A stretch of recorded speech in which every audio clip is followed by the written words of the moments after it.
আজ 9 ফেব্রুয়ারি অভয়ার জন্মদিন। যদি তিনি বেঁচে থাকতেন হয়তো তাঁরই যে কর্মক্ষেত্র আরজিকর, যেখানে আজ নানা কর্মসূচি নেওয়া হয়েছে তাঁর জন্মদিনে, তাঁর জন্য সুবিচারের দাবিতে তাঁরই যারা সহপাঠী, যারা সহকর্মী, তাঁদের তরফ থেকে এইসব কর্মসূচি নেওয়া হয়েছে, সেখানে আসার জন্য, এই সমস্ত কর্মসূচিতে এক হওয়ার জন্য, সমবেত হওয়ার জন্য তার বাবা মা, সন্তানহারা বাবা মা আহ্বান জানিয়েছেন সহ নাগরিকদের।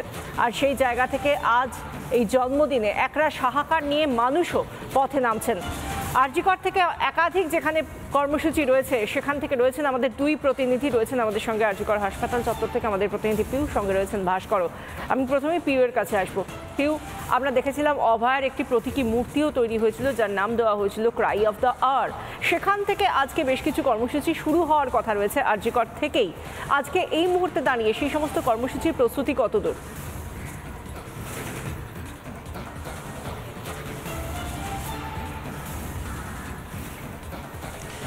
দেখো, আজকে একাধিক কর্মসূচি নেওয়া হয়েছে জুনিয়র চিকিৎসকদের তরফ থেকে, এবং যেটা আমরা দেখেছিলাম যখন আন্দোলন চলছিল একেবারে পুরোদমে, যখন তারা প্রত্যেকটা দিন হয়তো প্রত্যেকটা মুহূর্তে পথে নামছিলেন, সে সময় কিন্তু যেভাবে বারবার কর্মসূচি ডাক দিয়েছিলেন তারা, আজকে তার জন্মদিন উপলক্ষে এবং অবশ্যই তাদের যে লড়াই থেমে থাকেনি এবং অভয়ের জন্য তার বিচারের দাবিতে তারা যে পথে নামছেন আরও একবার, সেটা কিন্তু রয়েছে যেমনটা তুমি জানাচ্ছিলে। এবং যদিও সেই কর্মসূচি প্রিপারেশনও চলছে, আমরা এটাও জানি যে কলেজ স্কোয়ার থেকে একটি মিছিল এই আরজিকরেও আসবে। তবে আজকের এই দিনটার কোথাও গিয়ে একটা বড় সিগনিফিকেন্স রয়েছে, কারণ সবচেয়ে বড় কথা হচ্ছে 9 ফেব্রুয়ারি 9 অগস্ট যে পৈশাচিক ঘটনার সম্মুখীন হতে হয়েছিল অভয়াকে, সেদিনকে নাইট ডিউটি করতে এসে এই যে এত বড় একটা রাজ্যের একটা বড় হাসপাতাল যেখানে সেই ন্যূনতম কোনো সিকিউরিটি পায়নি এবং সেই নিরাপত্তাহীনতায় তার এত বড় একটা পরিণতি হয়েছিল, সেই হাসপাতালের প্রত্যেকটা ইট কাঠ পাথর তারা জানে যে কি পৈশাচিক ঘটনার সম্মুখীন হতে হয়েছিল অভয়াকে, কিন্তু সেখানে সমস্তটাই হয়তো এই মুহূর্তে চাপা পড়ে রয়েছে, কারণ একমাত্র সঞ্জয়কে গ্রেফতার করা সম্ভবপর হয়েছে এবং সেখানে তার যাবজ্জীবন কারাদণ্ড হয়েছে। কিন্তু বাকিরা, আমরা দেখতে পাচ্ছি তোমার চিত্রগ্রাহক যিনি রয়েছেন, আমাদের ফটো জার্নালিস্ট, আমাদের ভিডিও জার্নালিস্ট, তার তরফ থেকে তিনি তুলে ধরছেন ক্রাই অফ দ্য আওয়ার। সেই মূর্তিতে মাল্যদান করা হয়েছে, সেখানে আমরা ছবি দেখতে পাচ্ছি। আমাদের সঙ্গে থাকো পিউ। পাশাপাশি একবার রুমকির সঙ্গে কথা বলবো, কারণ রুমকি যেখানে রয়েছে সোদপুরে, সেখানেও প্রচুর কর্মসূচি নেওয়া হয়েছে, একের পর এক কর্মসূচি আশপাশের লাগোয়া এলাকাগুলোতেও নেওয়া হয়েছে। সেখানে অভয়া ক্লিনিক হচ্ছে, আরও অনেকগুলো কর্মসূচি রয়েছে। আমাদের সঙ্গে রুমকি রয়েছেন, বিস্তারিত জানাবেন রুমকি।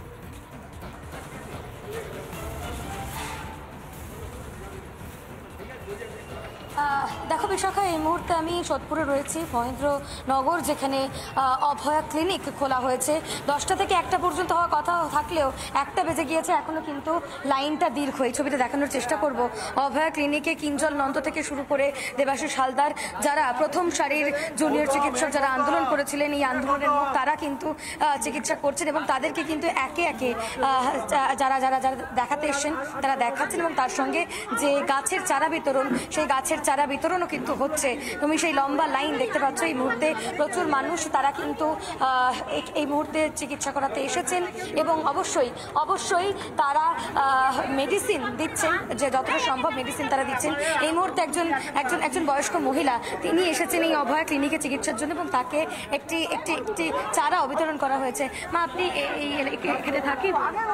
হ্যাঁ, আপনি এই অভয়া ক্লিনিকে এসেছেন। অভয়ার জানেন কি হয়েছে? ভালো, কিন্তু প্রতিশোধ চাই, যেমন আমাদের মেয়েটা যাচ্ছে সেই প্রতিশোধটা চাই। একেবারে দেখতে পাচ্ছ এখানকার মানুষজনের কিন্তু চোখে জল। অভয়ার ক্লিনিকে এসছেন তারা চিকিৎসা পরিষেবা নিতে, কিন্তু চোখে জল। একটু কথা বলে নেওয়ার চেষ্টা করব। কাকু, অভয়াকে আপনি চিনতেন? আমার পাড়ার মেয়ে, অভয়া চিনি। আমি 9 আগস্ট থেকে রাস্তায় আছি, এই স্বাস্থ্য পরীক্ষা করলাম, ভালো পরিষেবা দিচ্ছে। ভালো পরিষেবা পেয়েছেন? হ্যাঁ, এই যে এই গাছটা আপনাকে দেওয়া হয়েছে, কি করবেন গাছটা? বাড়িতে পুঁতে রাখবো, যত্ন করে রাখবো। যত্ন করবেন? হ্যাঁ, যত্ন করে রাখবো। কি মনে করবেন এই গাছটাকে? এই গাছটাকে অভয়াকে মনে করবো যে উনি গাছ ভালোবাসতো, এটাই দেখে আমি যত্ন করে ভালো। বিশাখা, এখানে কিন্তু প্রচুর মানুষ রয়েছেন যারা বলছেন যে তারা প্রতিবাদে ছিলেন প্রথম দিন থেকে, আবারও তাদের এই প্রতিবাদ চলবে। এই মুহূর্তে একটু ভিডিও জার্নালিস্টকে বলবো ভেতর থেকে ছবিটা দেখানোর জন্য, এবং অবশ্যই একটু যারা জুনিয়র চিকিৎসকেরা রয়েছেন তাদের সঙ্গে একটু কথা বলে নেওয়ার চেষ্টা করব। এই মুহূর্তে রয়েছেন যারা চিকিৎসা পরিষেবা দিচ্ছেন, একটু কথা বলবো। এই যে এই আন্দোলন দীর্ঘ 6 মাস হয়ে গেল, 6 মাস ধরে আন্দোলনটা চলছে, আজ অভয়ার জন্মদিন, এই কর্মসূচি কি বলবেন? দেখুন, আমরা প্রথম থেকেই যে ন্যায় বিচারের যুদ্ধে আমরা নেমেছিলাম, সেই ন্যায় বিচারের যুদ্ধে আমরা আছি এবং সেই ন্যায় বিচারের যুদ্ধে সাধারণ মানুষকে সঙ্গে নিয়ে যেভাবে শুরু হয়েছিল সেভাবেই হবে। তাই আজকের এই সাধারণ মানুষের পরিষেবার জায়গা দিয়ে, যেহেতু অভয় একজন পেশায় চিকিৎসক ছিলেন, তাই আজকের জন্মদিনে এটাই সবচেয়ে বড় উপহার তার জন্য। সাধারণ মানুষের পরিষেবার সঙ্গে সাধারণ মানুষের সচেতনতার জায়গা তৈরি করা এবং সেই জায়গা থেকে ন্যায় বিচার ছিনিয়ে আনার জন্য একত্রিত হয়ে পায়ে পা মিলিয়ে যুদ্ধ চালিয়ে যাওয়া, এটাই আমাদের উদ্দেশ্য। আজকের এই অভয়া ক্লিনিক থেকে কিন্তু বার্তা একটাই, তারা রাজপথে রয়েছেন যে ন্যায় বিচারের জন্য যে আন্দোলন, সেই আন্দোলন তারা চালিয়ে যাবেন এবং এরই পাশাপাশি এই অভয়া ক্লিনিক থেকে তারা পরিষেবা দিতে চাইছেন সাধারণ মানুষকেও। কারণ অভয়ার এলাকা, অভয়া যদি থাকতো তাহলে হয়তো এখানকার মানুষজন তারা পরিষেবা পেতেন। সেই পরিষেবা দেওয়ার জন্যই কিন্তু তারা এই সোদপুর এলাকা বেছে নিয়েছেন এবং এখানকার মানুষের পরিষেবা দিচ্ছেন। বিশাখা, আমাদের সঙ্গে থাকো আমাদের অপর প্রতিনিধি ভাস্করও রয়েছেন এই মুহূর্তে আরজি করে। ভাস্কর, জানতে চাইবো যে আজকে অভয়া মঞ্চ এবং West Bengal junior doctors forum, তাদের দু তরফেই আমরা দেখতে পাচ্ছি দুটো কর্মসূচি নেওয়া হয়েছে। দু ক্ষেত্রেই আমরা দেখতে পাচ্ছি সমস্ত আন্দোলন আরজিকর মুখী। সেই জায়গা থেকে এখন সেই আন্দোলন নিয়ে আরজিকর কি বলছে?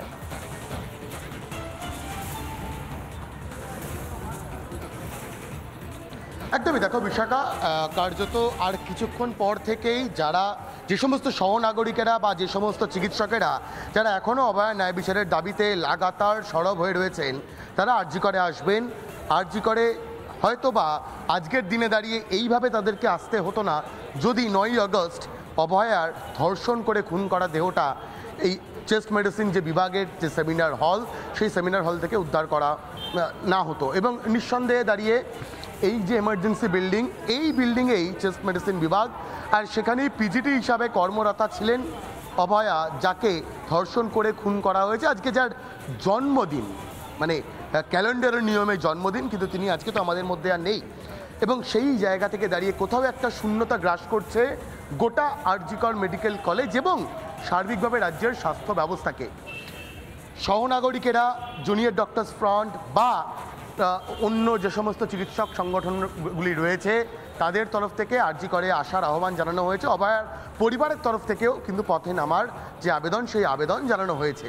সেই জায়গা থেকে দাঁড়িয়ে কিন্তু আর কিছুক্ষণ পর থেকে হয়তোবা এই আরজিকর মেডিকেল কলেজ ও হাসপাতালের এমার্জেন্সি বিল্ডিংয়ের সামনের এই যে অংশ, যেখানে অভয়া মঞ্চ তৈরি করে রাখা হয়েছে দীর্ঘদিন ধরে, এখান থেকেই লাগাতার কিন্তু সহনাগরিকেরা, চিকিৎসকেরা তারা বারবার অভয়া ন্যায় বিচারের দাবিতে সরব হয়েছেন।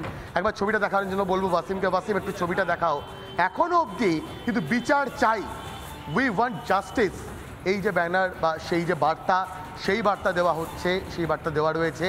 এবং আর কিছুক্ষণ পর থেকে হয়তো সাধারণ মানুষ, সহনাগরিকেরা, চিকিৎসকেরা তারাও এখানে আসবেন, তারা আরও একবার বিচারের দাবিতে সরব হবেন। কিন্তু সমস্তটা বাদ দিয়ে সবথেকে মর্মান্তিক ছবি বিশাখা এটাই, যে অভয়ার আজকের দিনে হয়তো চেস্ট মেডিসিন বিভাগে রুগীদের পরিষেবা দেওয়ার কথা ছিল, আজকে সেই অভয়ার প্রতীকী প্রতিকৃতিতে এখানে মালা, ফুল দিতে হয়েছে চিকিৎসকদের, সহনাগরিকদের।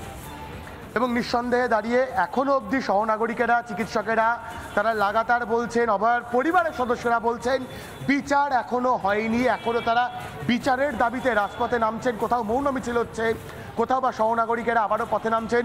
গোটা কলকাতা, গোটা রাজ্য আজকে কার্যত আরজিকরমুখী হবে আর কিছুক্ষণের মধ্যেই। সেই জায়গা থেকে দাঁড়িয়ে বিশাখা, একদিকে অভয়া ক্লিনিকের যে কাজ, অর্থাৎ free health check up camp, সেই ক্যাম্প চলছে, অন্যদিকে দাঁড়িয়ে আরজিকর মেডিকেল কলেজ ও হাসপাতালেও কিন্তু যাবতীয় যে প্রস্তুতি, অর্থাৎ প্রচুর সহনাগরিকেরা তারা আসবেন আরজি করে, তারা আরও একবার ন্যায় বিচারের দাবি জানাবেন আজকের অভয়ার এই ক্যালেন্ডারের নিয়মের জন্মদিনের দিনটাতে। তার জন্য যাবতীয় প্রস্তুতিও কিন্তু সম্পূর্ণ। বিশাখা, ধন্যবাদ ভাস্কর, তোমাদের প্রত্যেককে ধন্যবাদ। আমরা এই আজকের বিশেষ দিনটায় যেখানে সন্তানহারা বাবা মাও রাস্তায় নেমে এসে বলছেন যে তারা বিচার চান, তাদের মেয়ের বিচারের জন্য যেন সহনাগরিকরা তাদের পাশে দাঁড়ান এবং তাদের সঙ্গে জমায়েতে, মিছিলে সামিল হন, সেই জায়গা থেকে তার মা কি বলছেন একবার শুনুন। নানা ধরনের কন্টেন্ট দেখার জন্য লাইক করুন, শেয়ার করুন আমাদের ফেসবুক পেজ, সাবস্ক্রাইব করুন আমাদের ইউটিউব চ্যানেল। পাশাপাশি অন্যান্য ব্রেকিং নিউজের জন্য অবশ্যই চোখ রাখুন রিপাবলিক বাংলায়।